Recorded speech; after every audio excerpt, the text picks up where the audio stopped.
Praise the lord. ఈరోజు దేవుని వాగ్దానం అపోస్తలుల కార్యములు 18వ అధ్యాయం 10వ వచనం. నేను నీకు తోడై ఉన్నాను, నీకు హాని చేయుటకు నీ మీదకి ఎవడను రాడు. ఈ యొక్క మాటలు రాత్రివేళ దర్శనమందు అపోస్తలుడైన పౌలుతో ప్రభు చెప్తున్నటువంటి మాటలు. ప్రభు పరిచర్లో ఉన్నటువంటి పౌలుతో దేవుడి విధంగా చెప్తున్నాడు, నీవు భయపడొద్దు, భయపడక మాట్లాడము, మౌనముగా ఉండకము, నేను నీకు తోడై ఉన్నాను, నీకు హాని చేయుటకు ఎవడును రాడని పౌలుతో ప్రభువు బలపరుస్తూ చెప్తున్నటువంటి మాటలు.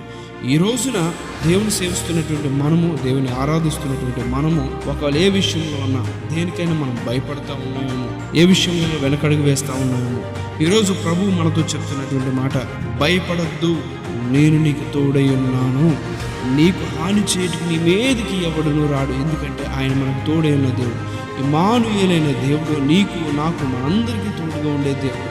ఆయన మనకుండగా ఏ హానియు, ఏ తెగులు మన గుడారము సమీపించదు, ఏ కీడు మన యొద్దకు రాదు, ఏ హాని మనను ముట్టదు. కనుక ఆయన మనకు తోడుగా ఉన్నాడు. కాబట్టి ఎవరు భయపడకుండా దేవుడు మనకు తోడై ఉన్నాడు అన్నటువంటి మాటను జ్ఞాపకం చేసుకుంటూ మనం ధైర్యంగా ఆయన పనిలో మనం ముందుకు సాగిపోదాం. దేవుడు మీ అందరినీ దీవించును గాక. ఆమేన్.